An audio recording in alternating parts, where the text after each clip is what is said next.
इब्राहिम अलैहिस्सलाम जी विलादत बासआदत मुतफ़िक़ा तौर ते जदीद तरीन दौर जे मुताबिक़ ऐं तहक़ीक़ात जे मुताबिक़ तारीख़ जी तहक़ीक़ जे मुताबिक़ जेको आहे हज़रत इब्राहिम अलैहिस्सलाम जी विलादत बासआदत हज़रत ईसा अलैहिस्सलाम खां पहिरियां 2160 साल पहिरियां, यानी अॼु जो अगरि हिसाब लॻायूं त 2000 हज़रत ईसा अलैहिस्सलाम जे ज़माने खे हेसि ताईं 2000 पोयां 4000 साल 4184 साल थियनि था हज़रत इब्राहिम अलैहिस्सलाम जी विलादत बासआदत उर्ज मुल्क में थी। उर जंहिंखे हींअर जदीद तरीन मुल्क जोग्राफिया जे निज़ाम जे मुताबिक़ इराक़ सॾियो वेंदो।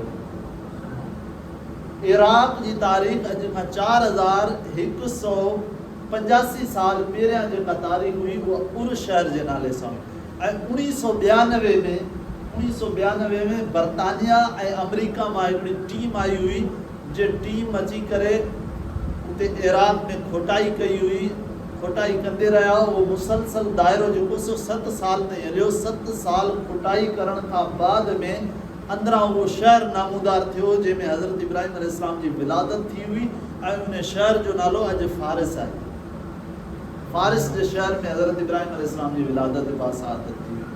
ऐं हज़रत इब्राहिम अलैहिस्सलाम जी विलादत बासआदत खां बाद में हज़रत इब्राहिम अलैहिस्सलाम जिते पैदा थिया हुआ उते हिकिड़ो बादशाह हो, जेको बादशाह पंहिंजे पाण खे ख़ुदा तस्लीम कंदो हो, पंहिंजे पाण खे ख़ुदा मञींदो हो, ऐं हर को जेको बि उन जी रियाया में माण्हू रहंदा हुआ उन्हनि खे ज़बरदस्ती पंहिंजे दरबार में सजदा कराईंदो हो, पाण खे हू सजदा कराईंदो हो।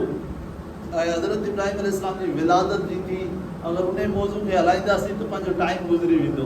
हज़रत इब्राहिम अलैहिस्सलाम उनखे ख़बर पइजी हुई जो बादशाह जो नालो निमरूद हो। उनखे पहिरें ई ख़बर हुई त इब्राहिम ख़लील ईंदा, तुंहिंजी बादशाही खे नामो नेड़ करे छॾींदा। उनखे बादशाह बचाइण जो माना इहो वॾो उद्देश्य हो त मां बादशाह पंहिंजी कीअं बचाईंदसि। त जेके बि रियाया में माण्हू हुआ, हज़रत इब्राहिम अलैहिस्सलाम जा जेके मिट माइट वेझा हुआ, उहे उन हज़रत इब्राहिम अलैहिस्सलाम जे ख़िलाफ़ बीहारे छॾिया, हज़रत इब्राहिम अलैहिस्सलाम जे ख़िलाफ़ थी विया।